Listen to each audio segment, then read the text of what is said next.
بسم اللہ الرحمن الرحیم۔ شروع کرتی ہوں اللہ تعالیٰ کے نام سے جو بڑا مہربان نہایت رحم والا ہے۔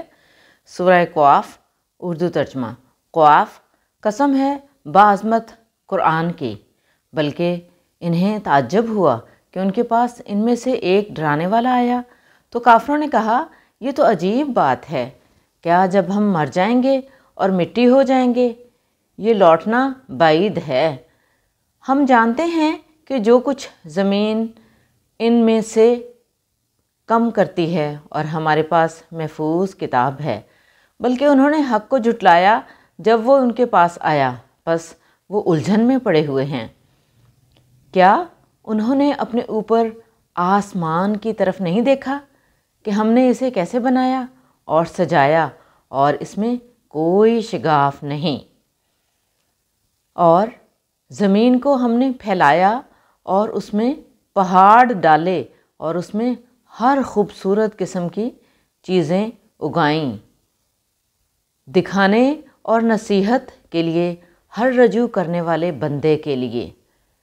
اور ہم نے آسمان سے برکت والا پانی اتارا، پھر اس سے باغ اگائے اور کٹنے والے اناج اور لمبے کھجور کے درخت جن کے خوشے تہ بتہ ہیں، بندوں کے لیے رزق، اور ہم نے اس سے مردہ شہر کو زندہ کیا۔ اسی طرح نکلنا ہوگا۔ ان سے پہلے نوح کی قوم نے اور رس والوں نے اور سمود والوں نے جھٹلایا، اور عاد نے اور فرعون نے اور لوط کے بھائیوں نے اور ایکا والوں نے اور تبہ کی قوم نے، سب نے رسولوں کو جھٹلایا تو میرا وعدہ ثابت ہوا۔ کیا ہم پہلی مخلوق بنانے سے تھک گئے؟ بلکہ وہ نئی مخلوق کے بارے میں شک میں ہیں۔ اور ہم نے انسان کو پیدا کیا اور ہم جانتے ہیں جو کچھ اس کا نفس اسے وسوسہ ڈالتا ہے، اور ہم اس کی شاہ رگ سے بھی زیادہ قریب ہیں۔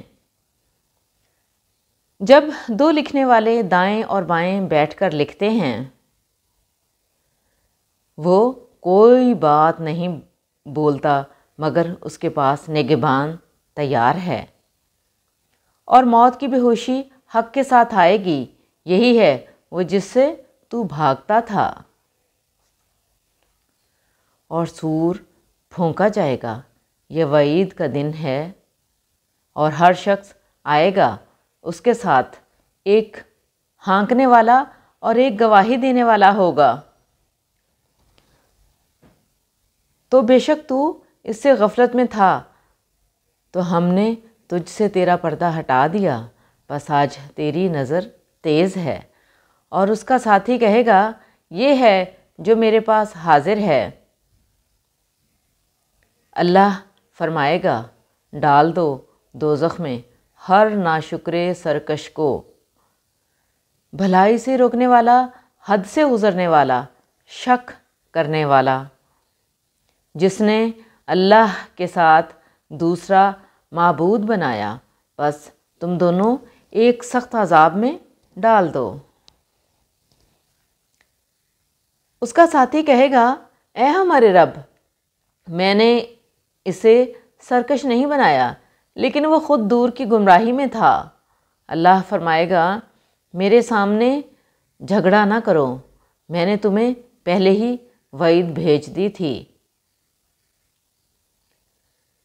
میرے ہاں بات بدلی نہیں جاتی، اور میں بندوں پر ظلم کرنے والا نہیں ہوں۔ جس دن ہم جہنم سے کہیں گے کیا تو بھر گئی، اور وہ کہے گی کیا اور بھی ہے، اور جنت پرہیزگاروں کے قریب لائی جائے گی، دور نہیں ہوگی۔ یہ ہے جس کا تم سے وعدہ کیا جاتا تھا، ہر رجوع کرنے والے، حفاظت کرنے والے کے لیے، جو رحمان سے بن دیکھے ڈرتا ہے اور رجوع کرنے والے دل کے ساتھ آتا ہے۔ داخل ہو جاؤ اس میں سلامتی کے ساتھ، یہ ہمیشہ رہنے کا دن ہے۔ ان کے لیے اس میں وہ ہے جو وہ چاہیں، اور ہمارے پاس اور بھی زیادہ ہے، اور ہم نے ان سے پہلے کتنی ہی نسلیں ہلاک کر دیں جو ان سے زیادہ سخت تھیں، بس وہ شہروں میں پھرے، کیا کوئی بچنے کی جگہ ہے؟ بے شک اس میں نصیحت ہے اس کے لیے جس کا دل ہے یا جو کان لگا کر سنے اور وہ حاضر ہو۔ اور ہم نے آسمانوں اور زمین اور جو کچھ ان کے درمیان ہے 6 دن میں پیدا کیا، اور ہمیں کوئی تھکان نہیں ہوئی۔ بس صبر کرو اس پر جو وہ کہتے ہیں، اور اپنے رب کی حمد کے ساتھ تسبیح کرو، سورج نکلنے سے پہلے اور ڈوبنے سے پہلے، اور رات کے کچھ حصے میں بھی اس کی تسبیح کرو، اور سجدوں کے بعد بھی۔ اور سنو، جس دن پکارنے والا قریب جگہ سے پکارے گا، جس دن وہ چیخ کو سچ سچ سنیں گے، وہ نکلنے کا دن ہے۔ بے شک ہم ہی زندہ کرتے ہیں اور ہم ہی مارتے ہیں، اور ہماری ہی طرف لوٹنا ہے۔ جس دن زمین ان سے پھٹ جائے گی، جلدی جلدی یہ جمع کرنا ہمارے لیے آسان ہے۔ ہم خوب جانتے ہیں جو کچھ وہ کہتے ہیں، اور آپ ان پر زبردستی کرنے والے نہیں، بس آپ قرآن کے ذریعے نصیحت کریں اسے جو میری وعید سے ڈرتا ہے۔